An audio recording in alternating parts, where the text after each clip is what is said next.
and we're going to be live here, and we finally made it. Oh my gosh. Finally made it. Oh. All right, so I know we're technically on my page. Okay. And I also feel like I owe everybody an apology because this is your show. First of all, everybody, you're walking into a bit of a mess, but welcome to it. It's always a fun, beautiful mess. And yay us for hanging in there. Yeah. So how about this? Let me bring everybody in, tell everybody what the heck is going on since we're on my place. Yeah. Share over to your group, and then I'm going to turn it over to you like nothing happens. Nobody will know anything weird happened today. And you just start interviewing me like we meant to do it this way. Girlfriend, I got you. I got you. So everybody, welcome. This is a dear friend of mine, Chris Ferguson, who is also a powerful energy healer.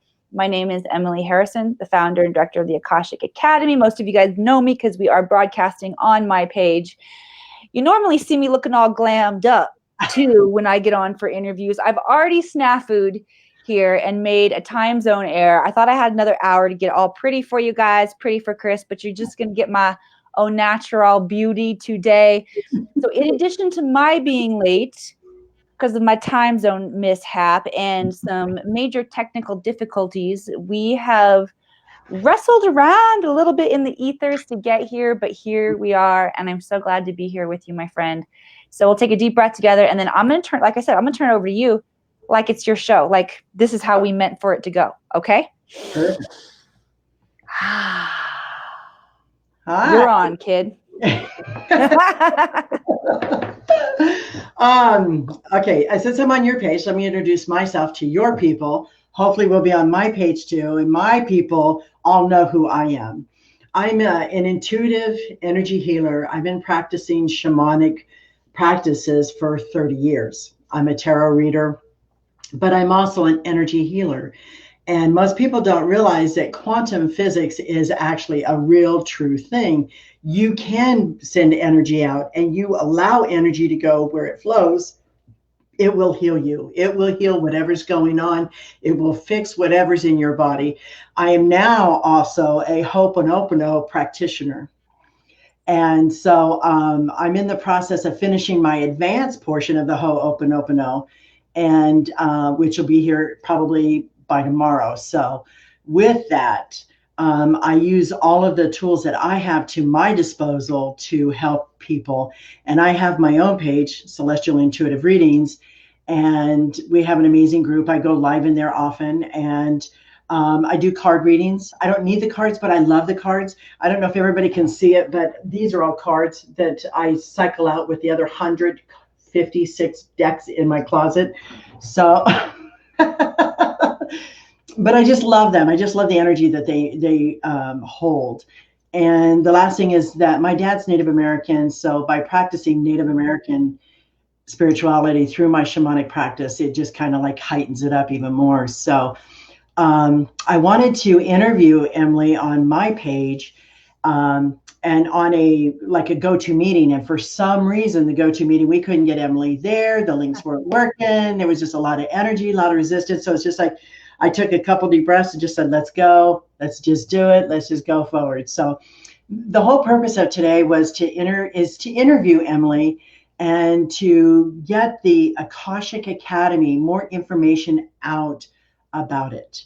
And so I know, Emily, you were an actress, a very successful actress for a long time, long time. Did you know that being a very successful actress is really, really interesting because of the Screen Actors Guild. So this is the guild of people who have gotten to the point where you've got your SAG card. That's the first major obstacle that you have to get past in Hollywood, is even being considered part of the union. And once you get into the Screen Actors Guild, again, huge feat right here, less than 3% of actors who are enrolled in the Screen Actors Guild actually make their living from acting, because there's that much competition out there in the industry. And I had several years where that's all I did. Now, I did have several years where I waited tables on the side too, and I I did what I needed to do to claw my way to the top.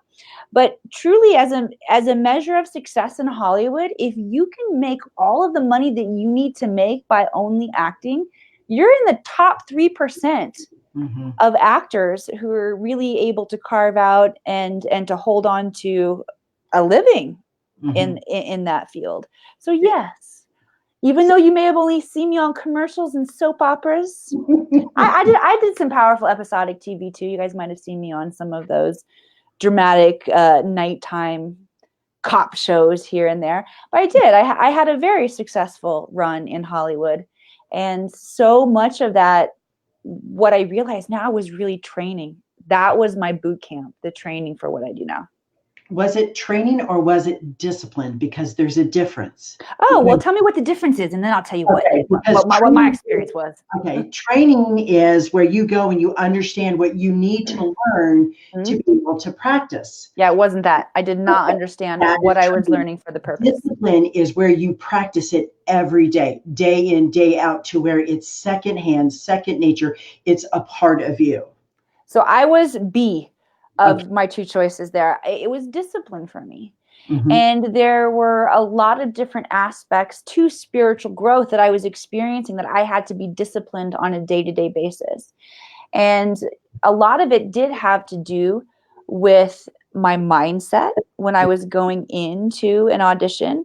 There was a lot of energy techniques that I would use, a lot of law of attraction techniques and components that I would use, that I began to have to do that on a daily basis.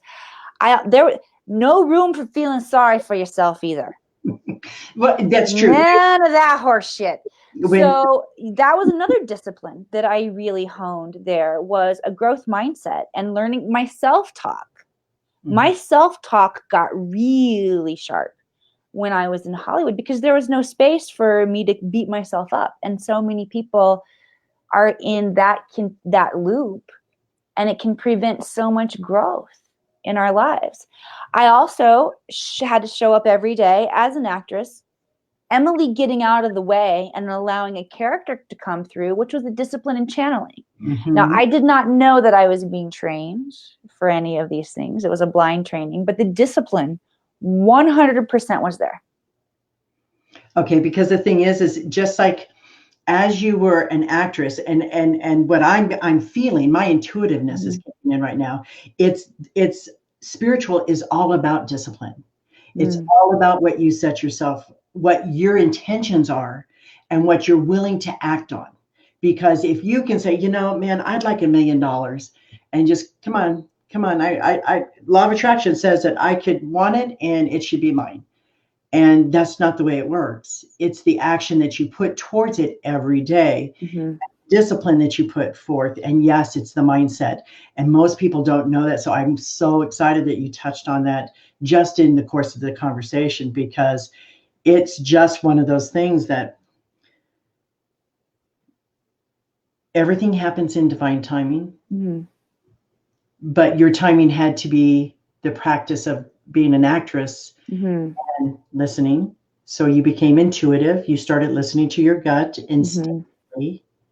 And what doors did that open up for you? Initially, when I was becoming more intuitive, still thriving as an actress, it was open up acting doors. Because once you really begin to manage your energy, pretty magical what we can do out here in the world. And I had a lot of success using manifesting techniques, law of attraction techniques to get acting jobs.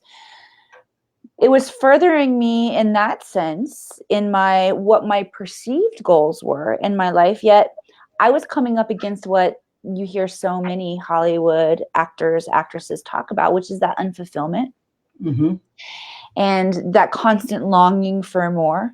There was never a point when I got a job that felt like, okay, I'm good now. I don't have to keep reproving myself next time. It was this constant loop and this constant cycle that there didn't seem to feel like a lot of peace in for me. Now, I didn't really seek to leave Hollywood and to find something else, because I was a diehard, like I never would have left Hollywood. I loved that place, even if I wasn't making all of the money that I needed to being an actress. And I fell back to that place where I was waiting tables and juggling all of it. I was willing to accept that. I knew that that was a possibility. You know, I had seen my friends go through the ups and downs, Oh, can I do? I'll just do a little name dropping real fast because I just thought of her. So one of my really good friends is Kate, and she is on Dancing with the Stars. Or she was on the last season of Dancing with the Stars. She was Meredith on The Office. Kate and I came up through Hollywood together, slinging hash in Kate Mantalini, the name of a local restaurant there. And Kate was a legend at Kate Mantalini. People actually thought the place was named after her because she had the same name. And before Kate got to a place where she was on The Office and she kept moving up in the ranks, she had the come and go syndrome. Like she was a waitress there, and then Kate got a gig, and so Kate was off. We didn't see Kate for a while. And then Kate came back. Oh, Kate's back. It's so good to see you, Kate, again. And then she would work for a couple months there until her next big job, and then she would go off.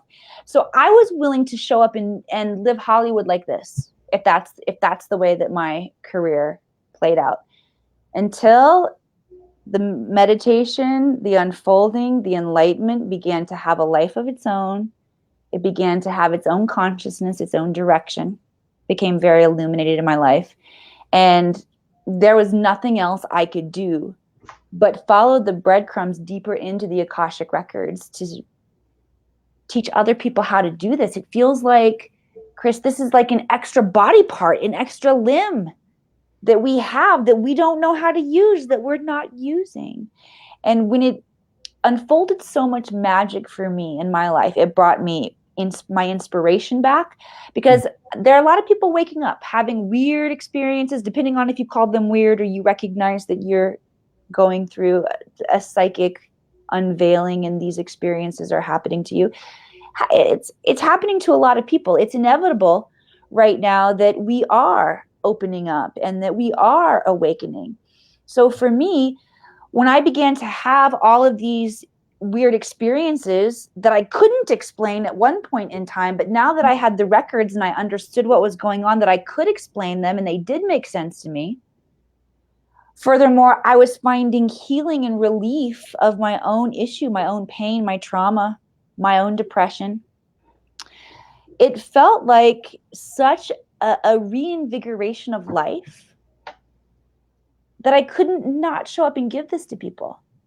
So it really was the records that pulled me away from Hollywood. I mean, they had to kind of pull me kicking and screaming, to be honest with you. My mentor in the Akashic Records identified me pretty early on to be a teacher of this work, but I resisted at first. I'm like, oh no, ma'am, I am an actress. I am just, I'm going to entertain the directors and stuff on set by giving them really powerful psychic readings, because I knew I was psychic as hell at this point. There was no denying it. And it took me a while to have the courage to fully let go of what I had built so much of my persona on. I mean, I was the girl who grew up in the Midwest, who quit school, who moved away from the town, was going to live this big, amazing dream. So there was a lot built up in there for me that I felt like I had to fulfill. So it took something really powerful, really engaging, really exciting to pull me away from that. So what was the one moment you said, this is this is now my journey. This is no longer my journey. And how did you transition from one to the other? Because there's a lot of people going through shifts right now. Mm-hmm. And with this being January going into February, we are now in Aquarius. And the thing is about Aquarius is that, it's a 4 year right now. It's because you have the sun and the moon that are both at 4 degrees. You have 2020, which is a 4 universal year. And you have 4 consecutive new moons in the 4 degrees. So you have 4. So it's like change is going to be tremendous in the coming weeks, and it's going to be hard and it's going to hit. So my question is, how did you go from one transition to the other? Was it painful? Was there a lot of regret? Was there anticipation, anxiety? There wasn't painful. There was a little regret, maybe because I just loved Hollywood so much, maybe tinges of it under there. Here's what I want to really invite everybody to lean into is whatever story you have around your growth is how it's going to play out. So yeah, it could have hurt. It could have created some anxiety. Me, I'm like, freaking bring it on. I love it. I remember, I was also the girl when I realized that there wasn't a Santa. When I figured that shit out, I was so pleased with myself for solving the mystery. There was no part of me that was sad about that. I was just like, go, girl. I knew there was a secret. But did you have an inner knowing that this was a calling? Well, so that drive in me is what makes me really lean into the processes when I take on something new.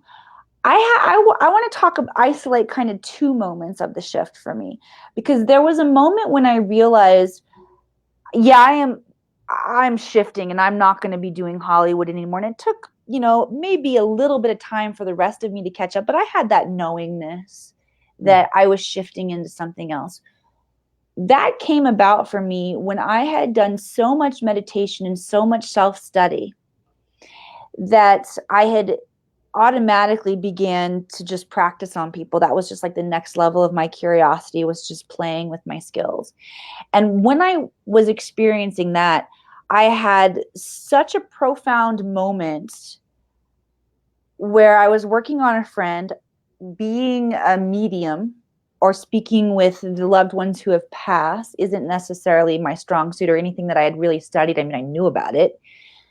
And his father came in and started giving me really, really specific information that when I shared it with him, healed him. I watched it happen. And after experiencing that, first of all, seeing it happen, but then having it come through me, and I'm still kind of dumbfounded, like, did that really happen? But I knew that it did. That was my turning point, Chris, where I said, I need to hang a sign on my door. I do not care what certification it is that I go get. For me, I knew that I didn't really feel like Reiki was the right thing, and I didn't really feel like yoga was the right thing. But those were really probably the two most popular or most readily available ideas in my mind of what an energy healer looked like. Right. And I didn't really feel like I fit exactly into either one of those categories. Right. So I was just like, oh, I'll know it when I find it. And I started flipping through Conscious Life magazine, free magazine that I picked up in LA. And I saw there was an Akashic record training in the back. And I instantly knew. It's like putting on your wedding dress and you know it's yours. I'm like, that's me. My mom had gifted me an Akashic record session probably 10 years before. So I had a familiarity with what it was. I'd already been activated to it. I didn't realize this yet, but if you've ever had a reading before, you've been activated into the records. And this is what happened to me when my mom had gifted me that reading. Was I had that activation. Because it made sense, oh, well, this is pretty much all the information in the universe. Can't go wrong there. I decided yes, like there was an alignment within me that felt so much a yes. I signed up for the classes. I went through all 3 levels of training. There's the basic level and then 2 advanced levels of certification. I flew through those. Couldn't wait to eat them up, man. Just one after another. And even with learning to read the records, I still didn't know, once I had that certification, exactly what all of the pieces looked like. I knew that at that point, I had skills that I could show up and be effective, but I had no idea what the mission of the academy, what the classes, what any of it would look like. So it took, first of all, the recognition and the jump, being willing to jump into the space without necessarily knowing all of the pieces or components, getting stable in my skills. And then from there, figuring out what kind of an empire do I build with this now? And the profile that I have of being a Hollywood actress, going from that small town, Missouri, and breaking out in Hollywood and having that big blueprint, wanting to live life very big, very large. Of course, I'm just taking the Akashic Academy and filtering it through that of my own energy that wants to be very big and be very global and be very valuable to people. I'm still discovering what all of those little nuances and pieces look like. And my favorite thing about what I do now is realizing that the light workers, the healers, really are the stars of the 5D. We're the celebrities. Everyone really is. I mean, we're going to leave behind this whole clout systems and ranking each other and being in class systems as we move more and more into 5D. But to give you a modern day pop culture reference of how valuable in shaping society, because celebrities now are super valuable in shaping society. They might not be giving all of the right value, but we certainly idolize them and we certainly like to be in their frequency. When it's the light workers of the world who are stepping out and sharing that knowledge and getting really big with it, things begin to change really dynamically on the planet. So I began to see how my own personal blueprint of wanting to create a dream life for people is so valuable to our light workers. Because in order for our light workers to show up and to be in peak performance, to continue to bring new knowledge in, there's a lot of ancient knowledge that's here, but we need to continue to extrapolate on this, continue to assimilate, put new pieces of ideas together so we can create new ways to heal ourselves, new technologies. Our light workers need to be in a frequency of living their dream life so that they can unfold and experience all of these things. They don't need to be stressed about the old 3D way of life, because truly there is enough abundance and resource for every single person on the planet to flourish. I agree. I absolutely agree. The one thing that you mentioned is it's my understanding you started the Akashic Academy, did you not? I did. I consider myself the founder and director of the Akashic Academy, yes. Okay. Because I'm proud to say that I'm becoming a student of the Akashic Academy. And so I'm excited about that. It just really, really resonating with me. But for a lot of people who don't know what the Akashic Records are, can you explain that for them so that they'll have an understanding of what that, and then after that, we'll talk about the Academy. Absolutely. So the Akashic Records are the realm of consciousness where all information has been programmed. Every detail of our past, our present, all possible futures, because there's definitely wiggle room in our future, but all the possibilities that could happen are located in the realm of the records. So when we learn how to shift our energy, shift our frequency, shift our consciousness, and move into that space, we can begin to receive information, ask and receive information. Now, this is key. You want to recognize that the records work by invitation only, which doesn't mean that only certain people get to go in and hang out in that space. It means you must invite from the space of the records the knowledge that you are seeking. And the records only give you what you're ready to hear. Okay. Which, when you have to go in and ask for what you want, that's how the records know what you're ready to hear. Okay. That was my next question. But right? How do they know what you're ready to hear? Because it's come into your awareness and you've created the formulation of an inquiry. And that is a signal to the universe that you are inviting more knowledge in this area. Because if you weren't ready to receive knowledge about it, you wouldn't think to ask about it. It's that simple, right? One of the most powerful uses of the records is recognizing that it's not recorded from the same perspective that you and I are experiencing our life. It's recorded from a perspective of unconditional love and zero judgment. So when we become fully connected, fully wired to this space, where all of our thoughts are truly Akashic thoughts or coming from this high frequency, then we begin to get a really powerful understanding and viewpoint of of what's really going on in the world.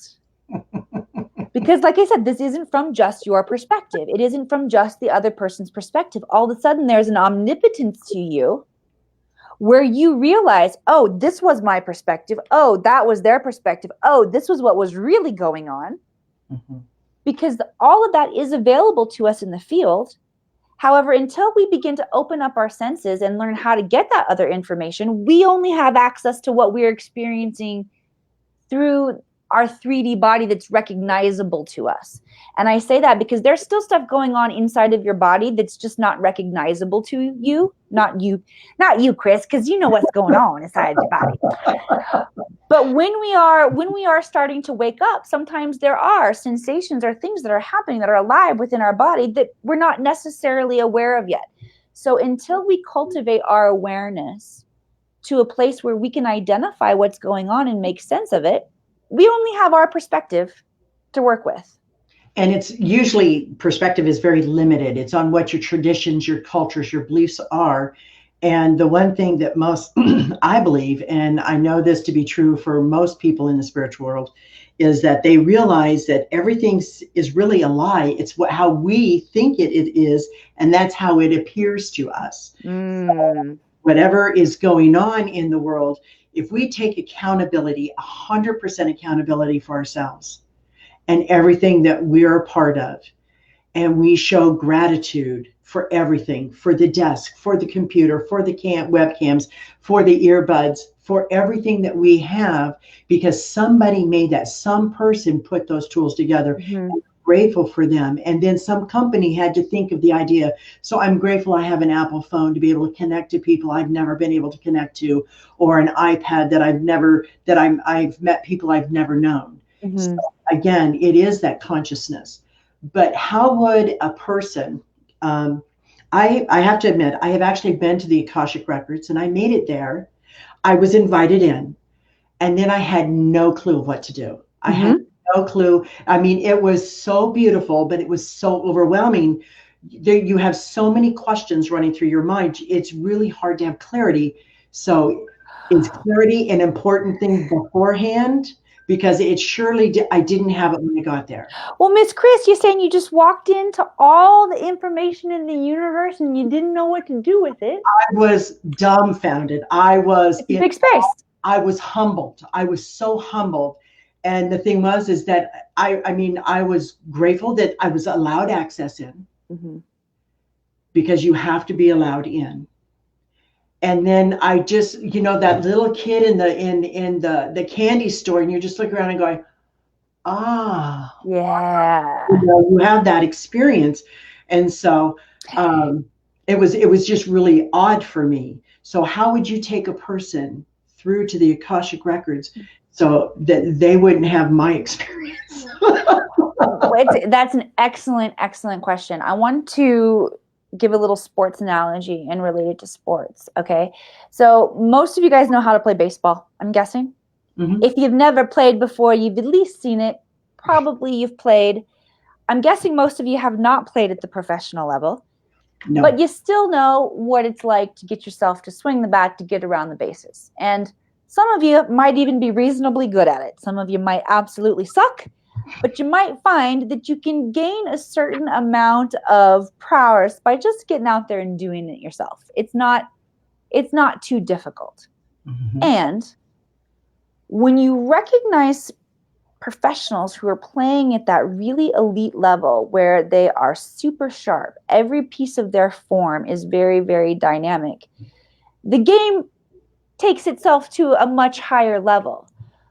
When you learn to play baseball or get into the Akashic Records, not from just self-study, but you're actually going to start to work with a coach, meaning a swing coach, for example. You can get out there swinging all day long like this, and you're going to hit a few, and you're going to hit a few more, and you're going to hit a few more.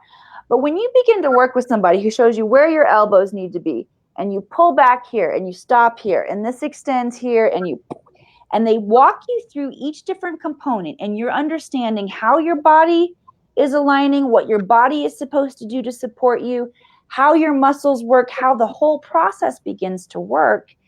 You can do some really amazing things. You can begin to hit the home runs at that point. So the records are really, really similar. There's a lot of dynamics to being in this space that when you begin to learn all the different minutiae, all the different pieces, one, what does it take for you to be as clear and focused as you need to be before you go in? How does your body learn to hold that high frequency energy as you go in? What can I do with the records? Oh, I can explore past lives or future lives, or I can learn to clear my karma and my ancestry. Which one do we begin with first? That's why you want to have a mentor who walks you through the space, because the first thing that you want to begin with, Miss Chris, is a self-purification process, bringing yourself back into love, self-love, because self-love is the key. It's the access point to how high up in the records you can go. So when I'm working with students, I teach them the basics, all the most profound things that they can do in their body, their mind, and their awareness to have a very clear connection. And then we begin the deprogramming process. The deprogramming of all, when you talked about that very limited perspective, we begin to take those pieces down in a loving way so that you can begin to open up, see who you truly are. You know how easy you are, all of you out there, you know how easy you are to love when you know who you truly are? It is not hard. Mm-hmm. Yet we don't have experiences that invite us into that intimacy with ourselves and make it easy, because there's so much of our trauma that comes up. There's so much of our pain that comes up. As fun as this call has been right here, I make digging through all of your dirtiest shit as fun as it can be. And I give you a safe space to examine and process that. Furthermore, I witnessed the release of it. Mm-hmm. And that's a really important part of our healing, everyone. And that is, you can't heal in private. You think that you can, but you can't. That's absolutely truth. And acknowledging, well, one of the things for me as a child, most of my listeners know that I grew up as an orphan, was those abandonment issues. And so it took a lot of what we call shadow work, overcome those things and realize that if you're under 18, you really have no accountability, because there's somebody legally, emotionally, mentally, and physically responsible for you. There's really, I mean, you have some choices at 16 and 17 years of age for your behavior, which is different, but we're talking spirituality right now. Yeah. But when you're accountable 100% for your spirituality and you hold yourself accountable, that's when these doors seem to open. And that's when you let go with those emotions of being ashamed. Yes. Like you're unwanted, to feel like, oh, you're one of those kids, all those labels and all those tags that were given to you as a child. Core wounding, yes. That you've held on to all this time. You let go. And the thing is I have several people that's in my Celestial Intuitive page that were kids that lived with me at the orphanage. And one of them, it's a fun fact thing. It's not really fun fact, but she actually was one of the girls that I ended up beating up one time really bad. I had anger issues, very, very bad. Wow. And so it's a matter of forgiving myself for the situation, which I had no control over, and to forgive myself for the behavior. But I didn't have any avenues to get rid of those emotions. Yes. And that's how people build up traumas. That's how they build up attachments to all of this. And once you can get through this, it helps peel that onion back to the next layer. Peel it back to the next layer. So how did you get from going through these classes to making the Akashic Records or the Akashic Academy? Thank you. I don't know if I really made them. Although I did have a past life experience where I was a scribe in there. Really? Oh. Let's see. How did this process emerge? I can tell you that it was one good idea that built up a couple, I built up a couple more blocks on that good idea, and then I knocked that one down, and then I got another good idea and built up a couple blocks and knocked it down. If you are a spiritual entrepreneur out there and you can relate, let me hear you. Let me hear your pain. And let me invite you to embrace the process, because this is what it looks like. This is what it looked like for me. I had to get comfortable, get my feet wet, get a feel for what was it going to look like for me to reinvent myself? I can tell you there are some components that are similar for every person who goes through this. And that is, your old life will give you clues. Mm-hmm. You've left a ton of breadcrumbs behind. You've just left yourself a beautiful trail to figure out, how do you show up in this new space? For me, I loved writing. So writing a blog about my experience, because how weird is this? That now all of a sudden she's psychic. I thought she had to be born psychic. Now she's psychic. The interesting thing people want to know about this actress turned psychic, so they can take me very seriously in my life, right? And I felt the quality of that story. That's an interesting story. I'll share that story. I have been a storyteller my whole life. I'm used to showing up and allowing my avatar to act out one of those characters. So while, yeah, I'm really animated, and the Emily that shows up and runs the Akashic Academy is more of a caricature of myself, a bigger version of myself, this is very much the authentic me too. Mm-hmm. And I had that ability to blow it up a little bit and then pull it back a little bit when it needed to come back. So I began to realize all these aspects of my personality could create something really intriguing for people. And I began simply by writing blogs.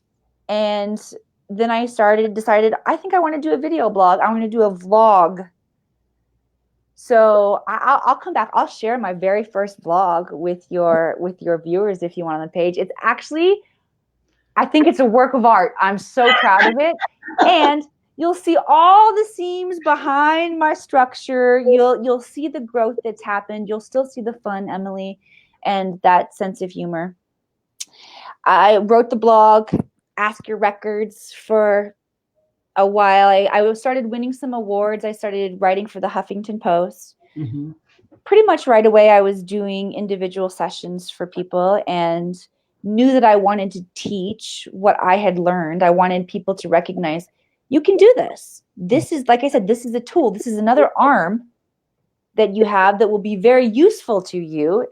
I just need to show you how to use it.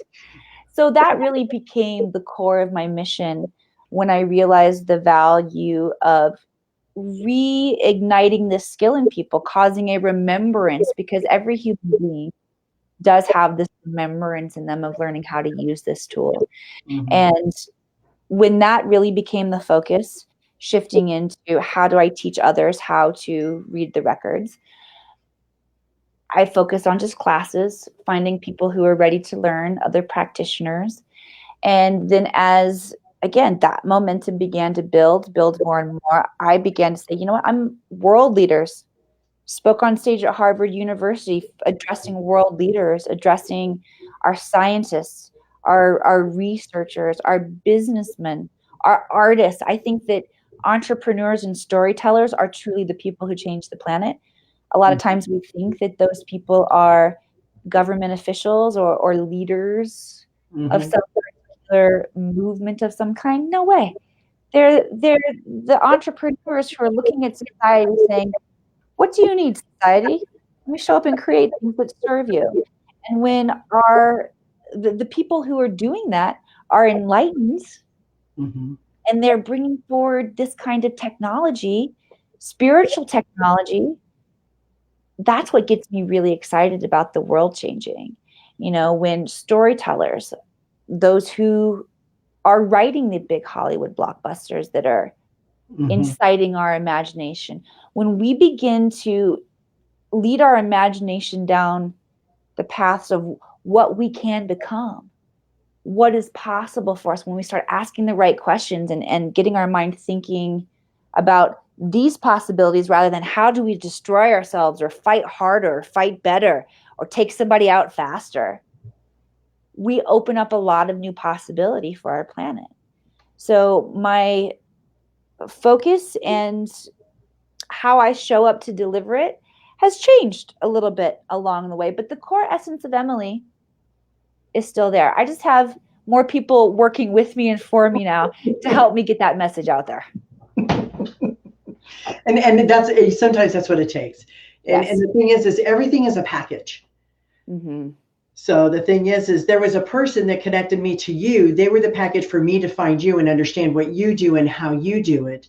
Just like there was a package for you to learn about me. Mm-hmm. And so the thing was, there was somebody else that had sent me a video, and it was like, oh, I really resonated with this person. And so that was how I connected with that person. So there's packages. And when you recognize those packages as they come, they're actually opportunities for you to take the next step. Yes. When you recognize, because it's usually the law of attraction, I have found, has always been packages. Mm. It's always been that person go, oh, did you hear about this or did that? You might want to check, you'd be good at that. Or, hey, there's this program going on, and I'm all about continuing growing, because I knew as a kid, the only way out of my world was an education. Mm. And so that's for like the last 30 years, I've worked with kids, and I've worked with gang members, and I've worked with, alternative kids with one foot in education, one foot in the criminal justice system. And both systems are about ready to adjudicate them as adults. And the other thing, get your GED. They just don't care anymore. So in helping to shape these kids and show them, you don't have to punt. And we have a lot of adults that are still punting. Mm. So short little story is that I've been intuitive since I was 4. Didn't understand it, didn't know it, didn't know what was going on, and then got scared from it and just pushed it down and kept pushing it down and ignoring it, just built a wall. And then finally, several situations happened, and there was just no way to, it was one of those things, this is your path, you need to face it, you need to walk it, you need to figure it out. Mm-hmm. And so that's what took me forward in it. So there's a lot of people in those positions at the beginning steps. But my whole wish for the planet is that they meet up with the people that I've met up with as mentors and as teachers and as people that can guide them, not do the work for them, because that's an individual thing for them, but to do the work that they need to do to be their best self. Mm-hmm. Because it is all about unconditional love, and it's all about forgiveness of the people that did whatever happened to you, to allow yourself to feel the forgiveness that you had nothing to do or no accountability in it. You had nothing that you could have enticed them or whatever. You had nothing to do with it. It was about them.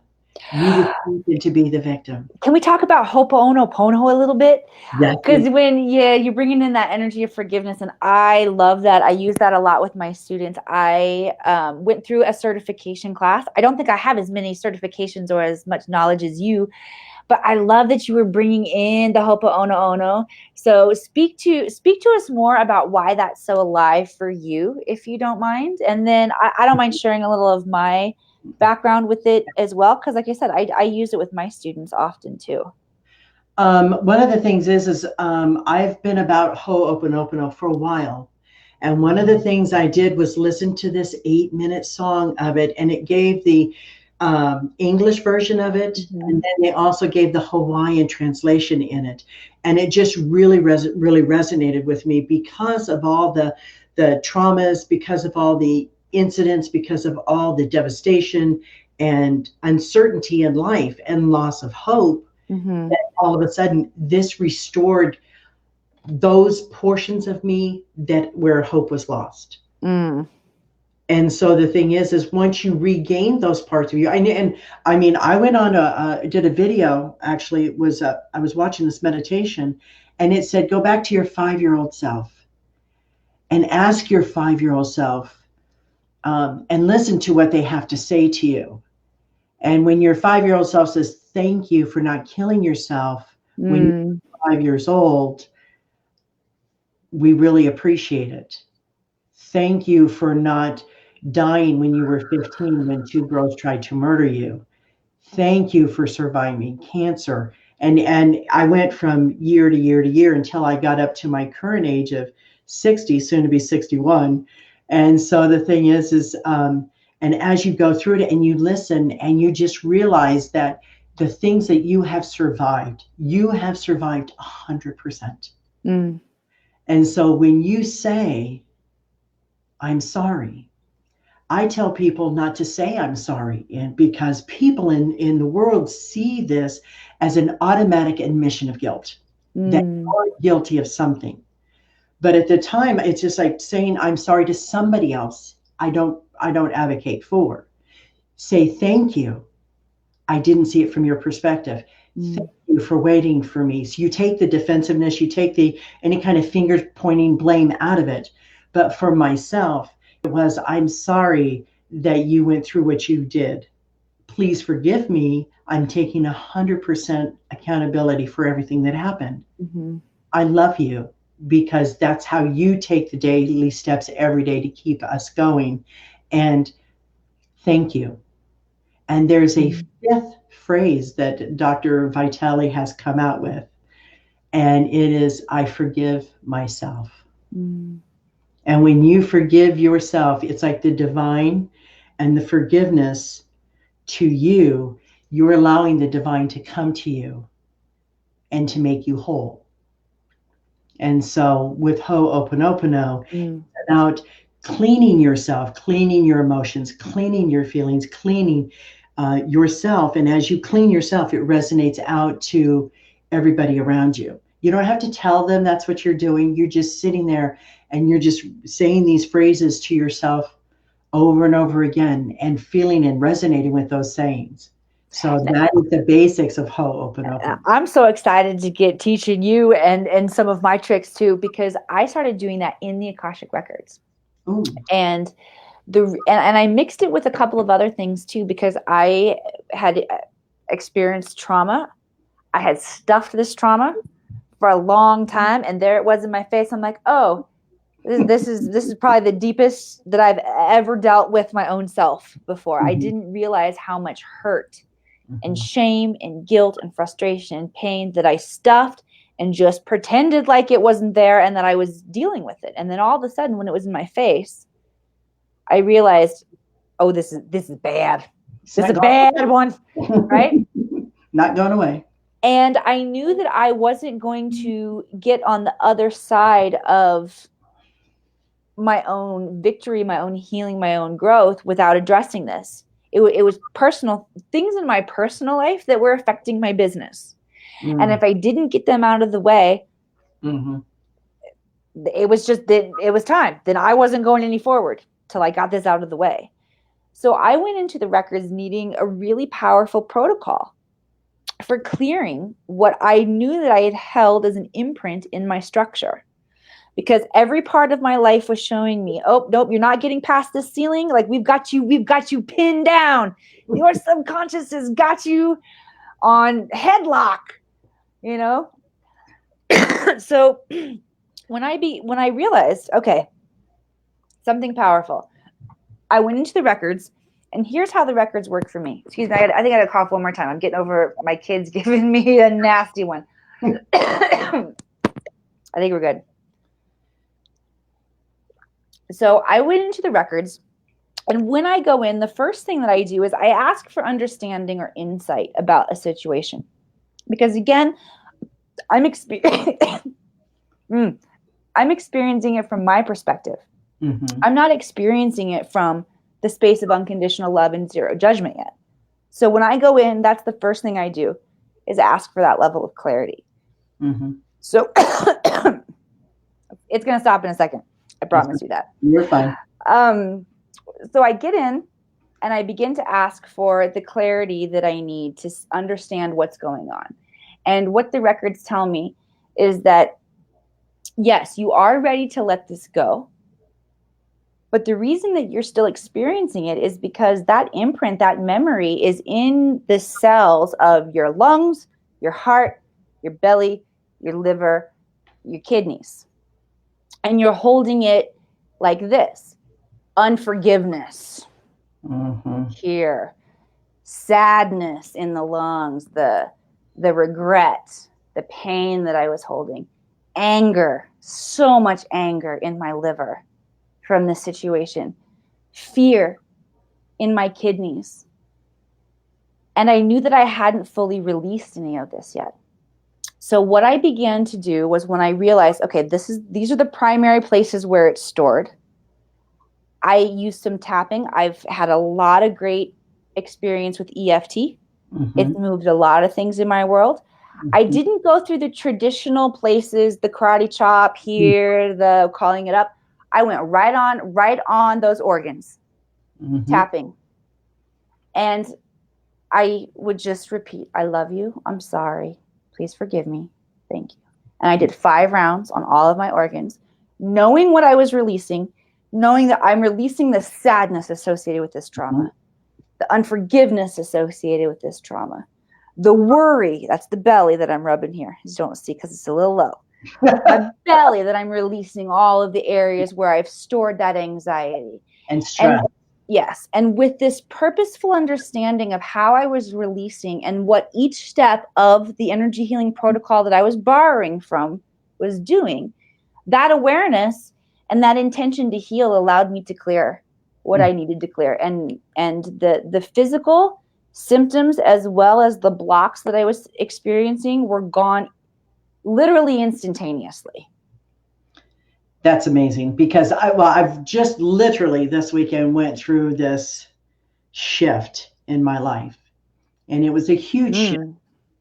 And I used the Ho'oponopono and got through it. I mean, I was in tears on Friday. I posted something that was all I could do to give was to give it up to God, not say anything. And then by yesterday, and I mean, I'm doing Ho'oponopono the entire day. I was doing my classes. I started 2 days ago, and I'm on chapter 23 of 26. So the thing is I literally delved into it completely. And it took me today, and the emotions that I was having about all of this that transpired was literally gone. It was gone. There was no resentment. There was no woulda, coulda, shouldas. There's no, regret, no anything. It was just like those memories were erased. Yes. And so as they're it's the charge. It's the charge associated with them, because you can still visit that experience. Right. It's just like you're visiting it from a different space. And a different perspective, because it changes your perspective on it. And it doesn't make it an emotional one. It takes it out of the spiritual realm, and it takes it off the physical realm. So you become that whiteboard again. You become the divine again in you, because of cleaning yourselves and clearing out all of the gunk that I use to help. I use Aura. It's an Aura spray. I have a Navajo medicine man that makes this stuff, and I highly recommend it to people.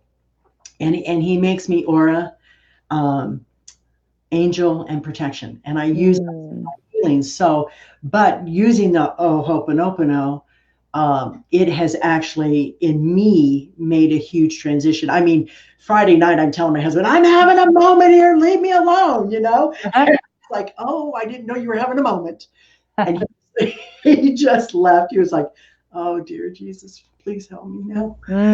So, and I literally, I was up till like midnight Friday night. I'd been up since 4:50 that morning. And I just was working through it.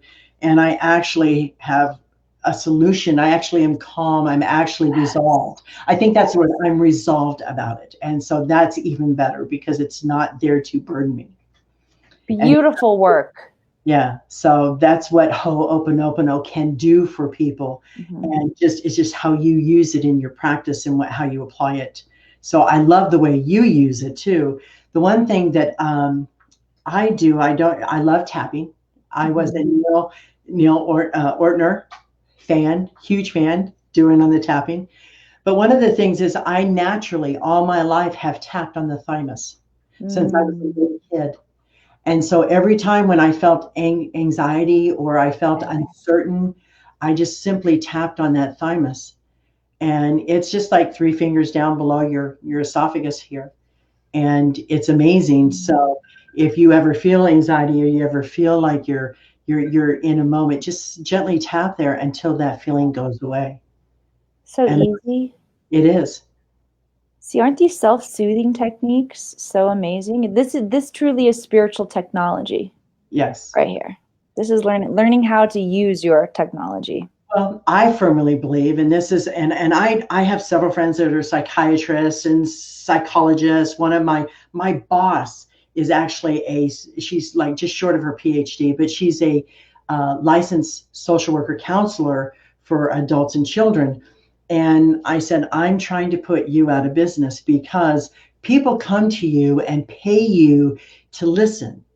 But if they would just listen to themselves and use these tools that you can learn, you'd save yourself a lot of money and you would actually heal yourself, which you actually can.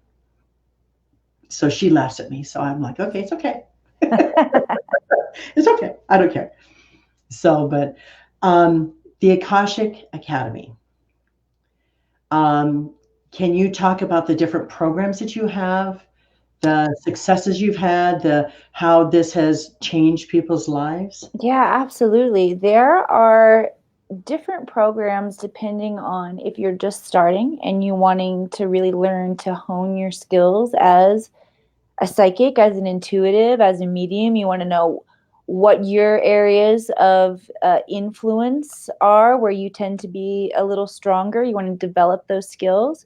There are programs for you. There are programs for those people who want the really powerful spiritual transformation process, where you feel like you want to have a good understanding of everything that's going on and how it pertains to you. We have really great experiences that can give you that overview, that can turn on your awareness so that you can begin to make sense of it all. Mm-hmm. And we have very high level programs for those light workers who are like, oh, you know what?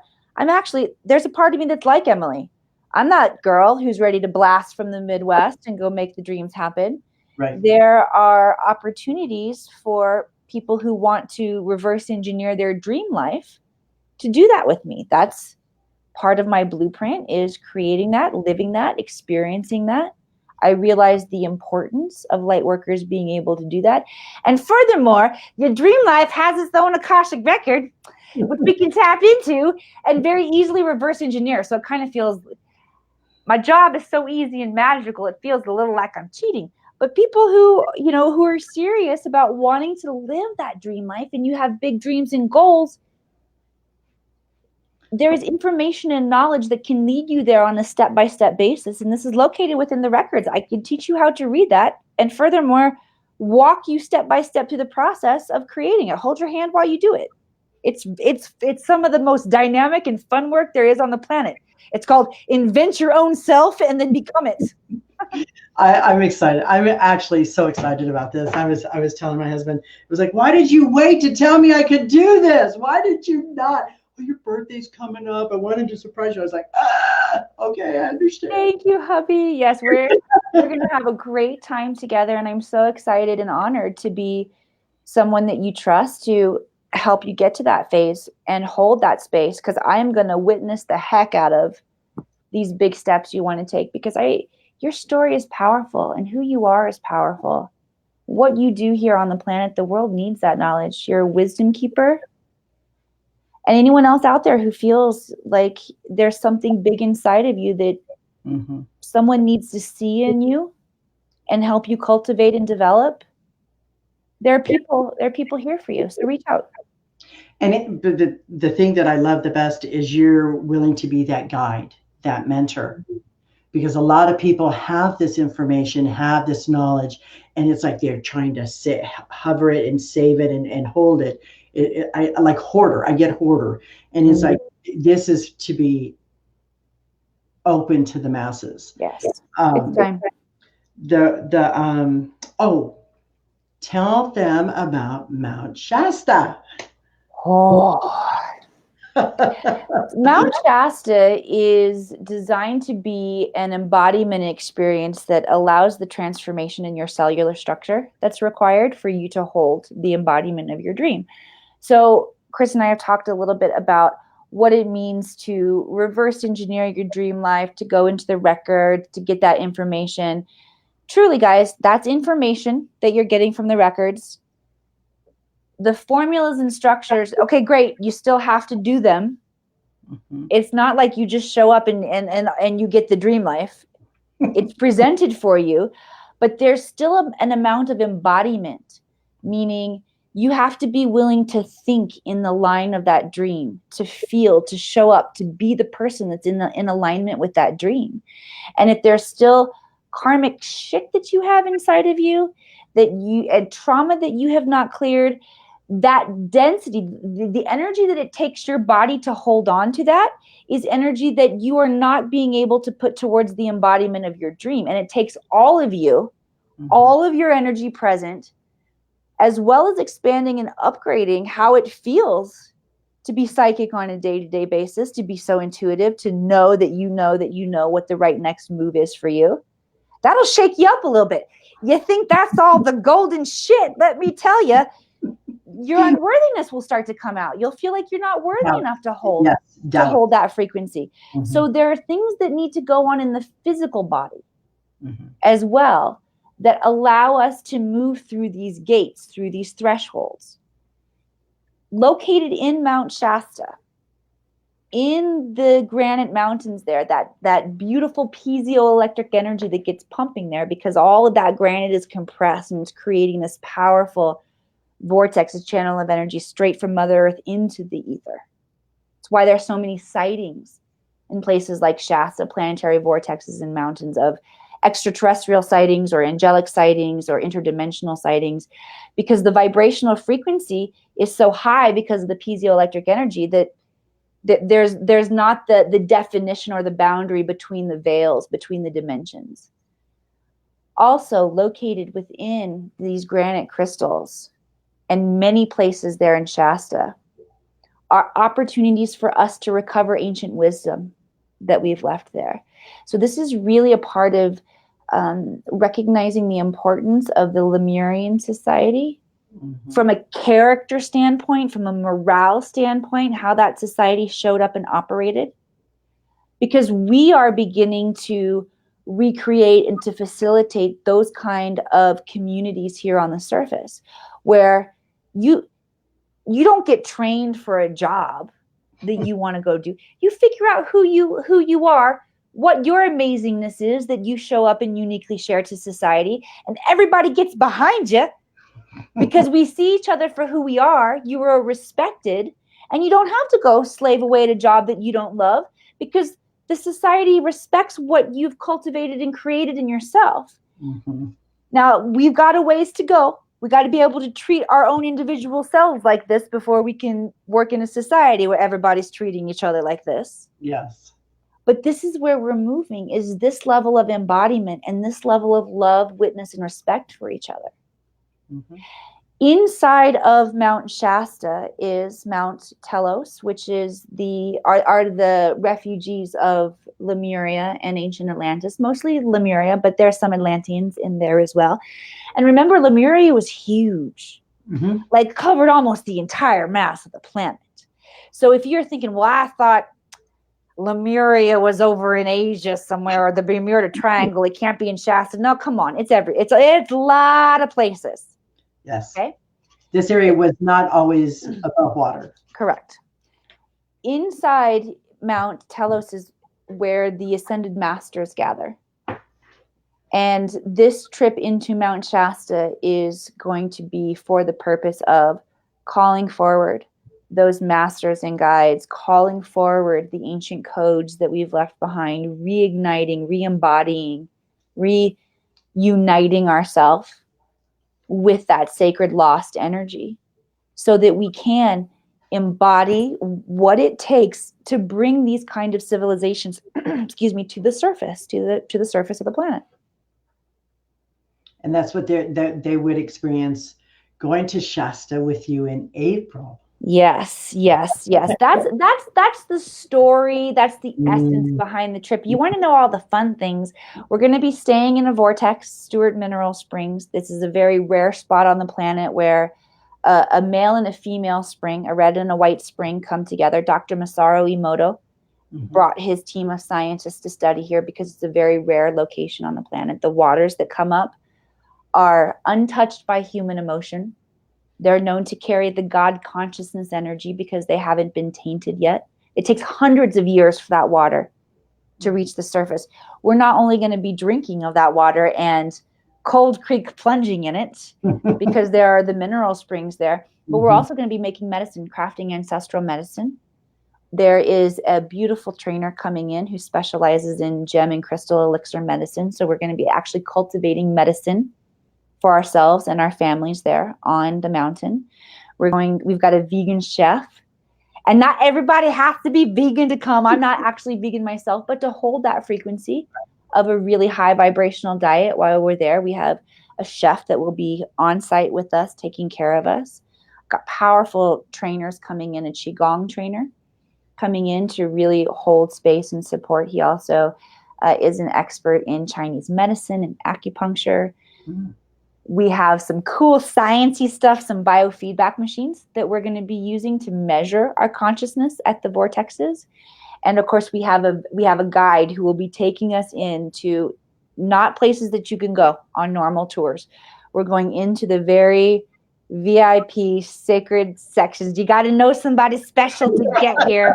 And we're going to be going in and doing meditations and opening the records in those vortexes. There is a certification along with this experience, an alchemy certification, as well as immersion and implementation afterwards. You're going to be downloading a vision there on the mountain, and part of the experience in Shasta is showing up and working with me afterwards to implement and stabilize in what comes through for you that you're here to do on the planet. So if that sounds fun to anybody out there, you should let us know quickly, because we haven't really even started the media campaign behind pushing that, and it's 2/3 of the way full. Where would they go to look? theakashicacademy.com. Or reach out to me personally. I am very, very accessible here on Facebook. So send me a private message, and that's usually the fastest way to get to me. Okay. I so duly appreciate you, love you, and am so grateful that we were able to get through all the dilemmas and dynamics of this evening. So, and wasn't this a great show? Did you guys have fun out there on this show? I loved it. I absolutely loved it. You are such an awesome person to talk to about this, and you can just feel. And one of the things I love about people who are all in, and that's a key word, is that you're all in physically, mentally, and spiritually into this, and that's what makes it so successful. I received that. Thank you, my friend. It's been good to be with you and your audience / my audience. Our audience. So thank you so much. And again, if you're interested in any of Emily's advice, guidance, training, www.akashicacademy.com, and take advantage of her knowledge, take advantage of her experiences, because it can make the difference in getting what I call the parachute off of you. Because when you have all these attachments and you have all these accords attached to you, and just a puff of wind of the past comes up, it pulls you backwards because it inflates your parachute, and you just get stuck. And so you just don't have the ability to go forward.